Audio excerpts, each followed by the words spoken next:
지난 1일 발생한 평창 가스 폭발 사고로 집과 생활터전을 잃은 주민들의 지원책 마련이 시급하다는 지적입니다.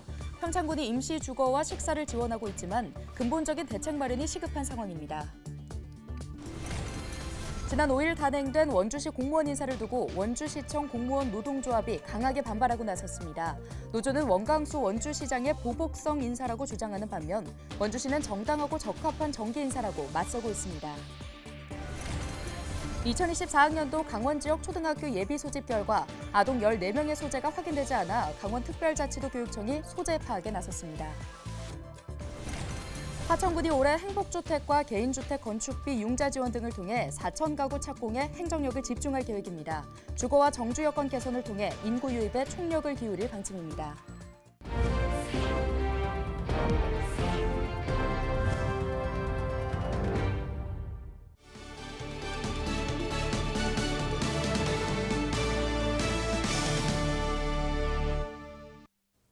여러분 안녕하십니까? 헬로티비 뉴스입니다. 9일 강원 영서 지역을 시작으로 10일까지 도 전역에 눈 또는 비가 내릴 전망입니다. 강원지방기상청은 9일 강원 내륙과 산지에 5에서 15cm의 눈이 내리겠고 많은 곳은 20cm 이상 내려 쌓이겠다고 밝혔습니다. 동해안은 지역에 따라 비 또는 눈이 내리겠으며 강수량은 5에서 20mm로 예상됩니다. 강원기상청은 10일 동해안에 돌풍과 천둥 번개가 치는 곳도 있겠다며 해상 안전에 유의할 것을 당부했습니다. 새해 첫날 평창의 한 가스 충전소에서 발생한 폭발 사고로 이재민 18명이 한순간에 터전을 잃었습니다. 당장 숙식뿐 아니라 앞으로 살아갈 길이 막막한 상황인데요. 이재민들은 작업 부주의로 인해 가스가 누출된 것을 인정한 충전소 업체에 대해 대책 마련을 촉구하고 있습니다. 이다혜 기자입니다. 평창에서 화원을 운영하는 이학천 씨는 새해를 악몽으로 시작했습니다. 지난 1일 발생한 가스 폭발 사고로 평생 보금자리를 한순간에 잃었기 때문입니다. 고교생 딸 등 가족이 함께 살던 집은 물론 화원에 쓸 집기를 보관하던 창고가 모두 잿더미로 변했습니다. 사고 당시 잠옷 차림으로 몸만 간신히 대피해 지인이 가져다준 옷가지로 겨우 추위를 피하고 있습니다. 안에는 아이들이 있으니까 그 친구들이 이제 자기 생활을 못하니까 그냥 잠옷 빨아먹고 나오고 그러다 보니까 아무 지금 공부할 수 있는 여력도 안 되고. 살림살이 하나 건지지 못한 채 한겨울 길거리로 나앉게 된 건 다른 이재민들도 마찬가지입니다. 가스가 새고 있다는 최초 신고 이후 폭발까지 20여 분, 맨몸으로 빠져나와 화마에 무너져가는 집을 바라볼 수밖에 없었습니다. 잿더미 냈는 집이 우리 집이에요. 앞으로 어떻게 살아가야 되는지 막막하죠. 정월 저하른 날부터 이렇게 되는 바람에. 이번 사고로 피해를 입은 이재민은 18명으로 건물 14동과 차량 10대가 불에 탔습니다. 평창군은 이번 사고를 사회재난으로 인정하고 일단 갈 곳이 없는 주민의 임시 숙소와 식당 등을 제공했습니다. 하루아침에 집과 일터를 모두 잃은 이재민들은 당장의 숙식을 해결한다 해도 앞으로 살아갈 길이 막막한 상황입니다. 이번 사고는 LPG 가스 충전소 작업자의 부주의로 인한 가스 누출이 주 원인으로 지목되고 있습니다. 가스 충전소 관계자도 피해 주민들을 찾아 과실을 인정하고 가스 차단과 신고 등 후속 조치가 미흡했던 점에 사과했습니다. 주민들은 이번 주 강릉에 있는 가스 충전소 본사를 찾아 장기적인 주거 대책과 생계 보장을 요구할 계획입니다. 사과의 말씀을 듣는다고 이게 끝나는 문제가 아니니까 이거는 저희가 당장 먹고 살아야 되는 문제인데. 평창군 지역사회에서는 안타까운 피해를 입은 이재민들을 위해 성금 기부가 잇따라 빠른 피해 복구와 일상 회복을 응원하고 있습니다. 헬로티비 뉴스 이다혜입니다. 지난 5일 단행된 원주시청 공무원 인사로 인해 논란이 불거지고 있습니다. 원주시청 공무원 노동조합 전임자인 문성호 사무국장을 본청이 아닌 본청 밖으로 발령을 냈기 때문인데요. 노조는 이번 인사가 보복성이라며 즉각 반발하고 나섰습니다. 갈등은 당분간 이어질 것으로 전망되고 있습니다. 박건상 기자의 보도입니다. 지난 5일 원주시의 인사가 단행됐습니다. 이 가운데 원주시청 공무원 노동조합 사무국장 문성호 씨가 기존 토지관리과에서 차량 등록사업소로 발령을 받았습니다. 노조 전임 인력인 사무국장을 본청 이외 부서로 발령을 내면서 노조 측은 강하게 반발하고 있습니다. 노조는 이번 인사가 최근 비서실 확대 반대 목소리를 낸 것에 대한 보복성 인사라고 주장하고 있습니다. 여기에 지난해 10월 원광수 시장의 일방적인 다면평가 폐지에 대한 부당함을 지적해온 것도 이번 인사에 영향을 줬다는 겁니다. 또 지자체 공무원의 인사권은 당연히 단체장 고유의 권한이지만 이번 인사는 정당성이 없다는 지적입니다. 일단 문성호 사무국장은 이번 인사를 받아들이지 않을 것이라고 말했습니다. 노조의 화살은 원광수 원주시장에게 향하고 있습니다. 이런 치졸한 인사를 하면서 뒤에서 숨어서 우리 시집행부에 있는 인사부서분들 괴롭히지 마시고 그냥 저한테 만약에 비서실 확대가 사실이 아니다, 논의된 바가 없고 진짜 본인들이 얘기했던 바대로 그렇다고 하면 차라리 저를 그냥 허위사실 유포로 시장님이 고발하시면 될 것 같아요. 노조 전임 인력 배치는 지난 12월부터 정부의 시행령이 발표되면서 타임오프제, 근로시간 면제 제도 시행으로 법적인 조치도 마련됐습니다. 하지만 원주시는 아직까지 구체적인 시간 등 세부 규칙이 정해지지 않아 적용하기 어렵다는 입장입니다. 이번 인사는 법의 테두리 내에서 단행된 인사라고 원주시는 반박하고 있습니다. 우리가 지방 공무원 임용령이나 아니면 인사운영 기본 계획에 따라서 정당하고 적합한 정기적인 순환 정보 인사이지 이거로 무슨 인사 보복성 인사로 된 거는 아니거든요. 지난해 원주시청 공무원 노조와 원광수 원주시장 간의 크고 작은 불협화음이 이어져 온 상황에서 이번 인사 갈등이 어떻게 봉합될 수 있을지 관심이 모아지고 있습니다. 헬로티비 뉴스 박건상입니다. 2024학년도 강원 지역 초등학교 예비 소집 결과 아동 14명의 소재가 확인되지 않아 강원특별자치도교육청이 소재 파악에 나섰습니다.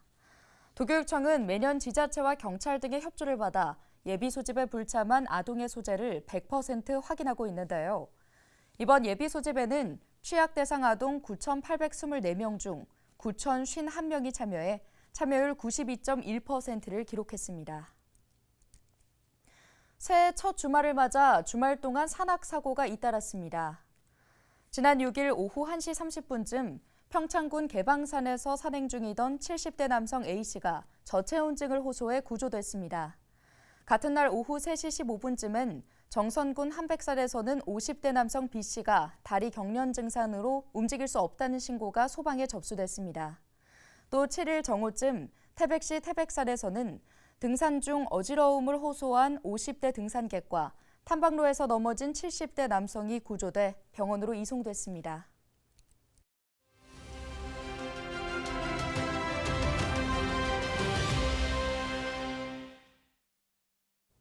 우리 지역 기초자치단체장들을 통해 지난해 주요 성과와 올해 계획에 대해 들어보는 시간, 오늘은 화천군 순서입니다. 그동안 정주 여건 개선에 힘써온 화천군은 올해 적극적인 주거 정책을 펼쳐 지역 인구를 늘리겠다는 계획인데요. 최문순 화천군수에게 자세한 이야기 들어보겠습니다. 우리 화천군정의 운영 기조는 민선 6기와 역시 동일합니다. 어르신들 잘 모시고 아이들 잘 키우고 농업이나 힘든 부분에 계신 분들을 좀 보듬어서 다 함께 잘 살 수 있는 그런 군정 운영의 기조는 변함이 없습니다.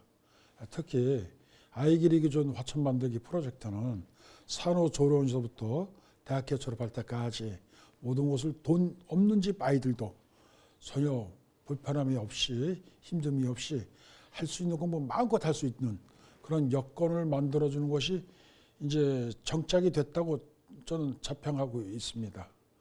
그 다음에 SOC 분야에 가서는 그 어봉국도 4차선 플러스 3차선 확장구사가 아주 원활하게 잘 진행되고 있어서 25년도 정도면 준공될 것 같고, 또한 우리 동서고속 화천 역사가 이제 착공이 됐습니다. 그래서 이 부분도 26년 정도는 동서고속 준공과 더불어서 준공이 될 것 같고, 그 다음에 그 동서고속철 역사하고 화천업하고 연결하는 사력일 지방도도 현재 터널도 뚫고 길도 넓히고 해서 25년 준공으로 목표하는데 문제없이 준공될 것 같습니다. 특히 우리 국민들의 소원이었던 산업의 광덕터널 문제도 국비 10억 원이 확보돼서 사업이 작수됐기 때문에 조만간 거시적 성과가 나타나지 않을까 이렇게 생각합니다.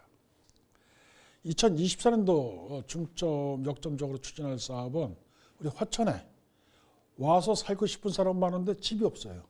이런 문제를 해결하기 위해서 주거복지 정책을 확대해서 우리 군 자체에서 한 300세대 정도의 행복주택이나 임대주택을 좀 건축을 하고 또 민자가 한 500세대 정도 이렇게 건축을 하고 또 개인적으로 집을 지으려고 노력하시는 분들에 대해서는 저리 장기 융자도 알선해드리고 또 거기서 발생하는 이자도 50% 정도 보존해드림으로써 건축 경기, 집을 지을 수 있는 경기가 활성화돼서 새로운 신규 주택이 많이 확보될 수 있도록 하고 저희 임기 내에 한 4,000세대가 착공되거나 일본적으로 준공돼서 많은 분들이 화천에서 정착하고 주거할 수 있도록 그런 인프라를 만드는데 역점적으로 금년도부터 추진하려고 합니다. 그 지역 소멸이라는 단어에 저는 상당히 좀 거부감이 있습니다. 지역 소멸 안 됩니다. 우리 화천군의 출산율이 1.4명이에요. 서울시는 0.73명입니다. 소멸되면 서울시가 소멸이 돼야 되지 않겠습니까? 계산서가 보면은 그렇지만 경제적 모든 역할이 서울에 집중됐기 때문에 시골에 있는 사람들이 서울로 올라가기 때문에 이제 이런 기현상이 생기는 부분인데 시골도 살기 좋은 정책을 하면 많은 분들이 와서 살 거라고 생각합니다. 다만 집이 없다. 이 주거정책의 문제도 확대해서 화천에 와서 살고 싶은 사람들이 충분히 와서 살면 오히려 서울보다 더 살기 좋은 동네가 될 것이고 현재 인구도 집만 많이 지어준다면은 인구도 좀 더 늘어남으로써 지역 소멸 문제는 자연히 해소될 것이라 이렇게 생각하고 있습니다. 또 이를 확실하게 확신을 갖고 있고 그래서 금년부터 주거정책을 좀 확대해서 적극적으로 추진할 계획입니다. 사랑하는 강원도민 여러분, 갑진년 새해가 밝았습니다.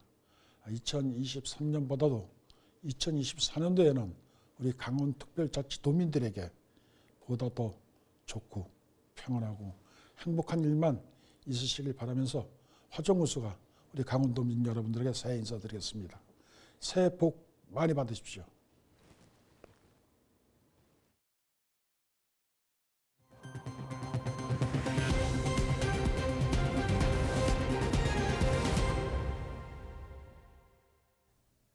국민의힘 강원도당이 8일 신년 인사회를 열고 총선 승리를 다짐했습니다.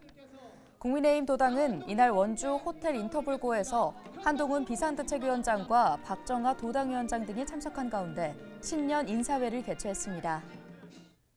이번에 강원도민들의 마음을 사로잡아 봅시다. 그래서 강원도의 모든 의석을 우리의 붉은색으로 채웁시다. 현행 강원자치도 국회의원 의석수는 8석으로 국민의힘이 6석, 더불어민주당이 2석을 차지하고 있습니다. 더불어민주당 강원특별자치도당이 당사를 이전했습니다. 도당은 기존 온이동에 있던 당사를 퇴계동 보람타워 3층으로 확장 이전한다고 8일 밝혔는데요. 도당은 9일부터 퇴계동 당사에서 업무를 개시할 예정이며 이전 개소식은 이재명 당대표의 당무 복귀 이후 개최할 예정입니다. 춘천시가 임신 출산 관련 지원 사업의 소득 기준을 폐지합니다. 이에 따라 난임 시술의 경우 소득과 관계없이 1회당 최대 110만 원까지 총 21회를 지원받을 수 있는데요. 또 고위험 임신 질환 의료비와 신생아 중환자실 입원비 등 출산 관련 의료비도 지원됩니다. 횡성군이 구제역 등 원활한 가축 전염병 예방을 위해 가축 방역 공수의사 12명을 위촉했습니다. 이번에 위촉된 공수의 규모는 강원특별자치도 내 지자체 중 최다 인원으로 한우 전문 수의사뿐 아니라 양돈 양계 수의사도 포함됐습니다. 공수의는 앞으로 1년간 구제역, AI, 아프리카 돼지열병 등 가축 전염병 유입을 막기 위한 축산 농가 예찰 활동, 백신 접종 등 임무를 수행합니다. 오늘 준비한 소식은 여기까지입니다. 함께해 주신 여러분 고맙습니다.